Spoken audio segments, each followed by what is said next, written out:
basically what we're doing here is we're just doing carve tree spirit workshops. This is the finished tree spirit. He's a coat of wax on him. These are the three tools that people use, three basic wood carving tools, but it's a good introduction to the tools and how to cut and how to feel and how the wood feels to be cut. And this is the blank here that we start everybody off with. I've done the prep work. I've hollowed out the eyes and the area under the nose, you know, which is the tricky part because it's a lot of cross cutting. And basically they take it from there. I bring them through every step, you know, the hair, everything. And it takes about 10 to 25 minutes. And that's what they walk away with. An introduction into wood carving and their own little tree spirit. So there you go.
We're making bottle openers. He's making one with a twist on the top of it. Stick back the fire now. And next time you come out straight. He's making one with a twist at the top and then a bend and then just the bottle opener part at the top. Then that's pretty much it. Simple, easy. Start with a 6-inch nail straight out and then you flatten it out on the anvil straight. Then you twist it in the vise, tip in the vise, and yeah, that's pretty much it. And you put over that and bend it over again. And yeah, alright, take it out, straighten it now. Straighten it Montgomery, yeah? Yeah, no, straighten it like, straighten it now. Oh, yeah. Down, yeah, straighten it now. Yeah. I'm making furniture. It's my 5th year coming to Electric Picnic with Greencraft, and it's a beautiful area, beautiful field. It's great to be a part of Greencraft. These chairs here were inspired by festivals, coming to festivals with Greencraft. And when you see all the beautiful sculpture, you like to have something yourself, so that's why I started making the chairs and that. And when the people come and do a workshop and make something here, they can make it for free, they give me a hug or a donation or whatever, but they realise how much work goes into making it too. It helps them appreciate the craft of all the different works, whether it's blacksmiths or textile workers or whatever. The Greencraft field has done a lot for crafts in Ireland and in other places because it explains to people the work that is involved in the craft field and that the craft, the making of crafts. But you get a good feedback from people and they come in, they love this area. A lot of them don't realise it's here, and when they come in and find it, it's terrific. Like, yeah. Yeah, there's absolutely no reason why not. You can have solar panels on the roof, you can have battery storage areas, or you can just feed into the grid. Yeah, you can have any kind of renewable energy system that you like, just like with any normal house, yeah. There's no restrictions on straw bale, there's nothing that makes it special.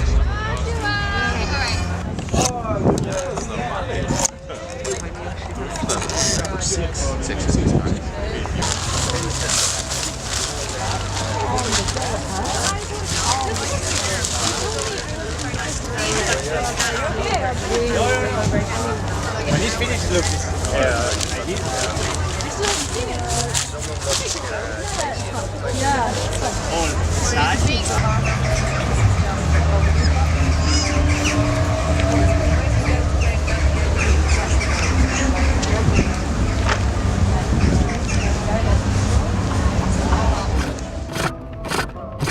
Finishing off the inside of the bowl is one of the most difficult parts, and it has to be a nice clean finish because I'm not using sandpaper on the bowls. And usually I use very green wood, but this wood is a little bit too dry, so it's not ideal. Makes it a bit more hard work because a lot of force goes through it as trying to hollow it out. And I'm just checking the thickness all the time with my fingers, just to make sure I don't make the wall of the bowl too thin or too thick. You can know when the tool is cutting well because it makes a nice sound like that.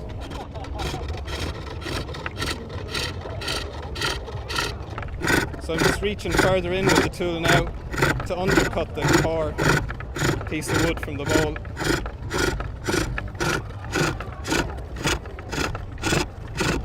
Sometimes you can make another bowl from this piece of leftover wood here, but in this case I've just made it a bit too small to do that. And so just going to clean up that last bit of wood with a finishing tool.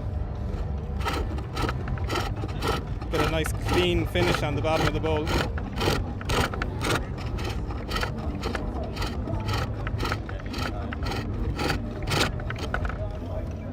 And eventually that bit of wood becomes thin enough that you can just actually break it off like that and release it from the lathe. And then that's more or less the finished bowl, and I'll just use a knife to clean up that bit on the inside and that bit on the outside where it was attached on the lathe. That's the finished bowl. We're carving ohm slabs. So Alec here is doing his name in the old alphabet, the ohm alphabet, which basically is notches on stone. Used to be normally notches on the corner of a stone, say, going around it. So what we do is, to make it easier, is we go on a blank slab, which I have loads of, but it's written from the bottom up. So what we do is we'll find out the child's name, and or whoever child is. More often it's big kids rather than the smaller type. And what we do is we write out their name on a piece of paper and practice and practice and practice first. So we'll have people practicing all day. And then what they'll do is they'll take time, set out the work, and then start carving in. And at the end of that, we'll drill a hole and put a copper spiral in it, so it becomes a wall hanging. And they have their own name. But at the same time, you know, you can even just do, say, your tree name.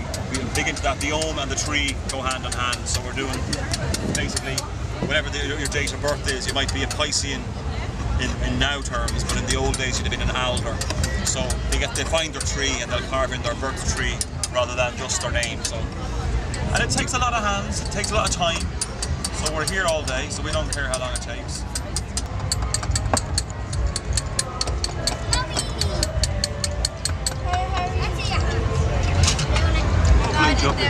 We get the angle up a little higher again, Alec. But that's the kind of thing that happens with Greencrafts.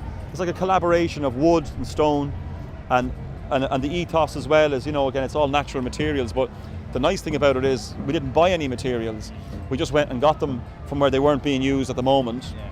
And like, hopefully someday someone might say, you know, I like that stone and I need to build, you know, a water trough. I'll take the top off it, hollow it out, and make a water trough. You don't know, but you know, it's not there forever probably, but at least it's there now, and it's made out of, you know, nothing. There was no importation of materials. It was just bringing in labour, and actually we all met each other through doing this, you know. And then that's why I asked Sonny, would he come back this year, help with the workshops, because he's a good soul, and he's a great man to carve. So next year, you never know, we might ask, can we do something else, and bring somebody new in again, you know. And the thing is, like, maybe in 3 or 4 years we won't be doing it, but maybe somebody else that knows us might be doing it or something, you know.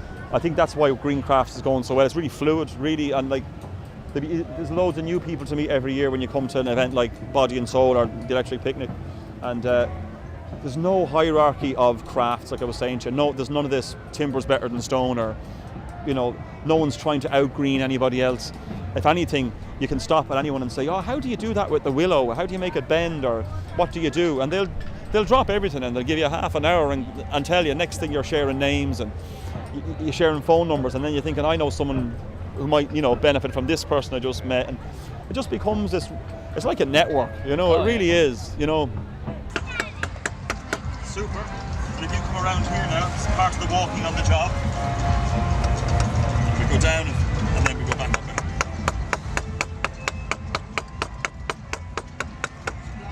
That's okay. What we'll do with that one is we'll make it a little bit wider here. So when you carve this one, come out here a little. It's what we call fixing things up a little. We'll make it better. You see the way this, and the sandpaper's great because it brings all the different layers in the slate. All this slate is reclaimed. Everything we use is reclaimed. All that copper is reclaimed, old wiring. The slate is all old slate from roofs because it's softer. Modern slate, it's just too hard to get a nice result out of it. This is so much softer, and all the different layers come up so much better, and it's easier to carve, especially for somebody who's trying it for the first time, because it actually gives up much easier than new slate would. There you go. Turn it round. You made this, you created this, and it's got your name on it. So that's what it's all about. Now, shut up, son man. Look what you made. Well done, Alec. Good stuff. And what you do after every workshop, you say, well done. Good man yourself. Take the glasses off because I think you look a lot better without them.